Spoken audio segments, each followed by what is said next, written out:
২৪-এর ৫ আগস্টের আগে আমি তো কল্পনা করি নাই, আমি জানি না আপনারা কল্পনা করেছিলেন কিনা যে এই ৫ আগস্ট বাংলাদেশে এমন একটা ঘটনা ঘটবে। কেউ আপনারা কল্পনা করেছিলেন এই ৫ আগস্ট? হ্যাঁ, সবাই আল্লাহর কাছে বলেছেন, আমিও বলেছি। আমিও মাতাফে গিয়ে কাবাগরকে সামনে রেখে চোখের পানি ফেলে ফেলে বলেছি, আল্লাহ মজলুম এই জনপদকে জালিমের হাত থেকে তুমি উদ্ধার করো। কিন্তু আল্লাহ কখন উদ্ধার করবেন এটা তো জানতাম না। আল্লাহ সব কিছুকে তাজ্জুব করে দিয়ে ৫ তারিখ এদেশের জনগণকে আল্লাহ তালা একটা মুক্তি উপহার দিয়েছে। এখন আল্লাহ তালা পরীক্ষা করবেন এতগুলা মানুষের জীবনের বিনিময়ে, পঙ্গুত্বের বিনিময়ে, ত্যাগের বিনিময়ে। শুধু ২৪-এ নয়, একেবারে সেই ৯ সাল থেকে আমাদের ৫৭ জন কমিটেড সেনা অফিসারকে হত্যা করা থেকে শুরু করে সেই যে হত্যাকাণ্ডের ধারা, জামাতে ইসলামের সিনিয়র নেতৃবৃন্দকে হত্যা করা, ফাঁসি দেওয়া, অসংখ্য নেতাকর্মীকে শেষ করে দেওয়া, গায়েব করে দেওয়া, আয়না করে নেওয়া, গুম করা, বাড়িঘর ভেঙে তছনছ করে দেওয়া, অফিস আদালত বন্ধ করে দেওয়া, অন্যান্য দলের উপর তাণ্ডব চালানো, হেফাজতে ইসলামের লোকদের উপরে এই তাণ্ডব চালানো, আলিম উলামাকে বেইজ্জত করা, দফায় দফায় জেলে নেওয়া, এই সব কিছুর একটা অবসান হয়েছে। এখন আল্লাহ দেখতে চান আমরা আমাদের হুঁশটা খাটাইয়া আগামীতে চলি কিনা। আমরা যদি একই পথে, কালো পথে, অন্ধকার গলিতে আমরা হাঁটতে থাকি, অন্ধকারে আমরা হারিয়ে যাব। আল্লাহ আমাদেরকে আলো দেখিয়েছেন, তার মেহেরবানিতে দুনিয়ার কোন শক্তি আমাদেরকে এই বিপ্লবে সহযোগিতা করে নাই। স্বয়ং আসমান থেকে আল্লাহ তাআলার সাহায্য নেমে এসেছিল। যে আল্লাহ তাআলা এতটা মেহেরবানি করলেন, এখন আমাদেরকে সিদ্ধান্ত নিয়ে সাহস করে ভরসা করে সেই আল্লাহর দিকেই আগাতে হবে ইনশাআল্লাহ। আর কাউকে পরোয়া করব না ইনশাআল্লাহ। জীবন একটাই, জীবন একটাই, জীবন কখনো দুটা পাবো না। সেই জীবন হোক আল্লাহর জন্য, মানবতার কল্যাণের জন্য, প্রিয় দেশের জন্য, প্রিয় জাতির জন্য। আপনারা দোয়া করবেন। অনেকে বলে যে আপনার সিকিউরিটি দরকার, বুলেট প্রুফ একটা গাড়ি দরকার। আমি বলি যে আল্লাহ তাআলার কাছেই আমি বুলেট প্রুফ নিরাপত্তা চাই, আর কারো কাছে চাই না। আমার যেদিন ডাক এসে যাবে, কেউ আমাকে এখানে আর 1 সেকেন্ডও রাখতে পারবে না। আর যতদিন আল্লাহ আমার হায়াত রেখেছেন, কেউ আমাকে এই দুনিয়া থেকে উঠাই ফেলতে পারবে না। সুতরাং আপনারা দোয়া করবেন, এ লড়াই চলবে ইনশাআল্লাহ। এ লড়াই আমরা বন্ধ করব না ইনশাআল্লাহ। এ পথে আমরা থামবো না ইনশাআল্লাহ। আমাদের সামনে হিমালয় পর্বত দাঁড়ায় গেলেও আল্লাহ তাআলার শক্তির সাহায্যে সেই হিমালয় পর্বত আপনাদেরকে, জাতিকে সাথে নিয়ে ইনশাআল্লাহ আমরা টপকাব এবং আমরা মঞ্জিলে পৌঁছব। যুবক যারা আছেন একটু হাত তুলেন দেখি। কেন আপনি যুবক না? হাত তুলেন, সবাই যুবক।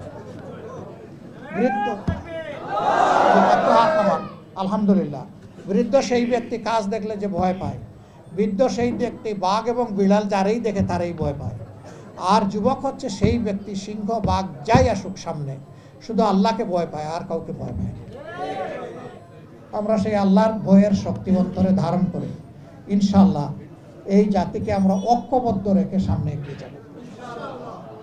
আমাদের কোনো বন্ধু সংগঠন বলেছেন, তারা যদি নির্বাচনে বিজয়ী হন তাহলে জামাত ইসলামকে বাদ দিয়ে তারা সরকার গঠন করবেন এবং এটা হবে জাতীয় সরকার, ঐক্যের সরকার। আমরা আপনাদেরকে সাক্ষী রেখে আমরা আশাবাদ ব্যক্ত করছি, ইনশাআল্লাহ জনগণের ভালোবাসায়, আল্লাহ তাআলার ইচ্ছায় আমরা যদি বিজয়ী হই, আমরা তাদেরকেও সাথে নিয়ে ইনশাআল্লাহ জাতীয় সরকার করব। ছোট শর্ত, গতকাল 2টা বলেছিলাম, আজকে একটা যুগ হয়েছে। আজকে যারা আমাকে এই পরামর্শ দিয়েছে, আমি এটা সঙ্গত মনে করে যোগ করেছি। আমাদের প্রথম শর্ত, যারা আমাদের সাথে আসবেন তাদেরকে ওয়াদা করতে হবে নিজে দুর্নীতি করবেন না এবং কোনো দুর্নীতিবাজকে প্রশ্রয় দেবেন না। এটা নাম্বার 1। নাম্বার 2, সমাজের সর্বক্ষেত্রে ন্যায় বিচার প্রতিষ্ঠা হবে, বিচার বিভাগ স্বাধীন হবে, কেউ বিচার বিভাগের উপর কোনো রাজনৈতিক হস্তক্ষেপ করতে পারবেন না। নাম্বার 3, জুলাইয়ের আকাঙ্ক্ষা অনুযায়ী যে সনদ ইতিমধ্যে তৈরি হয়েছে, সেই সনদ বাস্তবায়নের সক্রিয় উদ্যোগ নিতে হবে, বিরোধিতা করতে পারবেন না। এই 3 শর্তে যারা রাজি হবেন তাদেরকে আমরা বুকে জড়িয়ে ধরে ইনশাআল্লাহ আগামী 5টা বছর অন্তত আমরা বিশ্বকে এই মেসেজ দিতে চাই, জাতি হিসাবে অপশাসনের বিরুদ্ধে, দুঃশাসনের বিরুদ্ধে, ফ্যাসিবাদের বিরুদ্ধে আমরা ঐক্যবদ্ধ। ডাক আমরা দিব, এ ডাক কবুল করার দায়িত্ব সংশ্লিষ্ট সংগঠনগুলো। আমরা কাউকে জোরও করব না, আসতেও জোর করব না, না আসতেও জোর করব না। আমরা আশা করব যে সবাই এই ডাকে সাড়া দিবে দেশের স্বার্থে, জাতির স্বার্থে। আল্লাহ আমাদের সহায় হোক। আপনারা দোয়া করবেন। এখন থেকে আর আপনারা নাই, যেহেতু দেশ গড়ার অঙ্গীকার আমরা সবাই করেছি, আর যেহেতু সবাই যুবক, ইনশাআল্লাহ এখন থেকে সবাই আমরা, এবং আমরা হয়ে সামনে পথ চলবো ইনশাআল্লাহ। এই বাংলাদেশে আমরা সম্মানের সাথে বাঁচতে চাই, সম্মানের সাথে থাকতে চাই। বিশ্বের দরবারে আমরা একটা সম্মানের জায়গা চাই। সমাজে একটু শান্তি চাই, ছেলে মেয়েদের উন্নত লেখাপড়া চাই, উন্নত চরিত্রের মানুষ হয়ে তারা রাষ্ট্রের সেবা করবে সেই রকম নাগরিক হিসেবে তাদেরকে দেখতে চাই। আমরা দেখতে চাই আমাদের দেশটি জনগণ যেমনটা আকাঙ্ক্ষা করে তেমনটাই চলছে।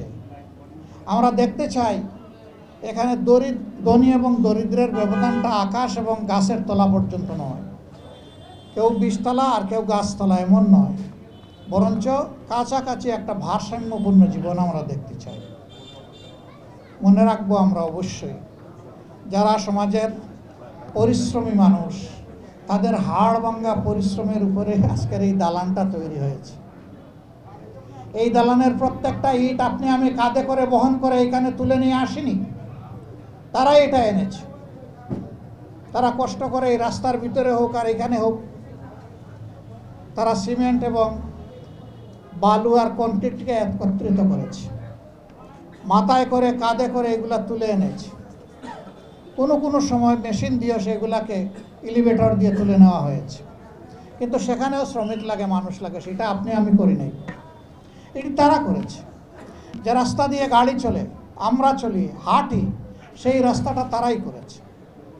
যেই ড্রেন পরিষ্কার না করলে ঘর থেকে বের হয়ে আপনি হাঁটতে পারবেন না, চলতে পারবেন না, ওটা তারা পরিষ্কার করে। ময়লার যে ভাগাড়টা পরিষ্কার না হলে মানুষের সমাজের মৃত্যু হবে, ওইটা তারা পরিষ্কার করে আমাদের সমাজকে চালু রাখে। এরকম একটা একটা করে যদি আমরা ধরি তাহলে দেখব তাদের ত্যাগের উপরেই আমাদের এই সুখের জীবন। এখন পারি না। আমি যখন সিলেটে ছিলাম, মাঝে মাঝে কিছু ছোটো লোকের সাথে আমার মোলাকাত হতো। আমি দেখতাম একজন রিক্সাওয়ালাকে ধরে হেনস্থা করা হচ্ছে, তার চুল ধরে টানা হচ্ছে, গালে চড় কষিয়ে দেওয়া হচ্ছে। কোনো সময় গাড়িতে থাকলে গাড়ির দরজা খুলে নেমে বলতাম, আমাকে একটা চড় মারেন। বলতো, আপনাকে? বলে, আমি ওর মতো একজন। ওরে তো আস্তে করে মেরে দিছেন, সাহস থাকলে আমার একটু মারেন, দেখি আপনার হাতে কত শক্তি। হা করে তাকায়। কি করেছে ও? ওই যে 10 টাকার জায়গায় 20 টাকা চেয়েছে ভাড়া। আমি, আপনার পকেটে হাত দিয়েছিল? কয় না, তা দেয়নি। ছুরি ধরে গলায় যদি আইসা বলতো, যা আছে খুলে দে, হাইজাকার এসে তখন কি করতেন? কিছু বলে না। আমি বললাম, তখন বাপ বাপ ডেকে তার হাতে সব কিছু তুলে দিতেন। আর তার রিক্সায় আপনি বসেছেন, সে তার রক্তকে পানি করে ঘাম জড়িয়ে আপনাকে টানে এই জায়গায় এনে আপনাকে হাজির করেছে, পৌঁছে দিয়েছে। এখন 10 টাকার জায়গায় 20 টাকা চেয়েছে, আপনার মাথা গরম হয়ে গেছে। হ্যাঁ, আপনার পকেটে সেই পরিমাণ টাকা না থাকতে পারে, বুঝেয়া বলুন, ভাই এটাই তোমার ভাড়া, এর বেশি আমার কাছে নাই। আপনি ওর গায়ে হাত দিতে গেলেন কেন? আপনার হাতে খুব শক্তি তো, মারেন দেখি, এখন আমাকে মারেন। ওই যে আমাকে ক্ষমা করে দেন। আমি, ক্ষমা আর কাছে চাইতে হবে না, ক্ষমা ওর কাছে চান। চড় আপনি আমাকে মারেন নাই, আপনি যারে চড় মেরেছেন তার কাছে আপনাকে ক্ষমা চাইতে হবে। ক্ষমা চাইছে। আমি বলি, ঠিক আছে, আপনার আর 10 টাকা বাড়তি দেওয়া লাগবে না, আপনি যান। আমি তখন ওই রিক্সা চালক ভাইটাকে বুকে জড়িয়ে বলতাম, ভাই তুমি মনে কষ্ট নিও না, সকল মানুষ সমান নয়। এই নাও, আমার সঙ্গতিতে সামান্য একটু উপহার তোমার বাচ্চাদের জন্য দিলাম, এটা খুলে দেখো না যে কত দিয়েছি, তুমি নিয়ে যাও।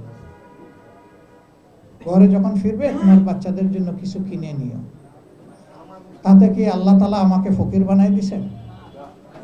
আল্লাহ তো সম্মানের সাথে আমাকে রেখেছেন। আমি সমাজের মানসিকতার কথা বললাম। হয়তো আলহামদুলিল্লাহ এখানে যারা উপস্থিত আছেন তারা কেউ এমন না, কিন্তু সমাজে এমন চরিত্রের লোক আছে তো নাই? আছে। উনি অফিসে গিয়েছেন তার একটা ন্যায্য কাজের জন্য। অফিসে যিনি বসে আছেন সরকার তাকে বেতন দেয়, তার তো ওখানে কোনো টাকা পয়সা লেনদেন করার কথা না, কিন্তু সেখানে অনেক সময় ওরা চাইয়েও নেই, আবার নিজে খুশি হইয়া আগ বেড়ে দিয়ে দেয়। আপনি শিক্ষিত ডাকাতকে টাকা দিচ্ছেন, আপনার কলিজা কাঁপে না, কিন্তু একজন শ্রমিককে আপনি এইভাবে তার সাথে দুর্ব্যবহার করছেন, আপনি খুব সাহসী বীর, লজ্জা করা উচিত। আপনি আকৃতিতে মানুষ হলেও আপনি খাসলতে মানুষ নন। কেন ভাই আমাদের সমাজে এই ব্যবধানটা? এটাকে অশিক্ষিত মানুষগুলা করে, শিক্ষিত মানুষেরা করে।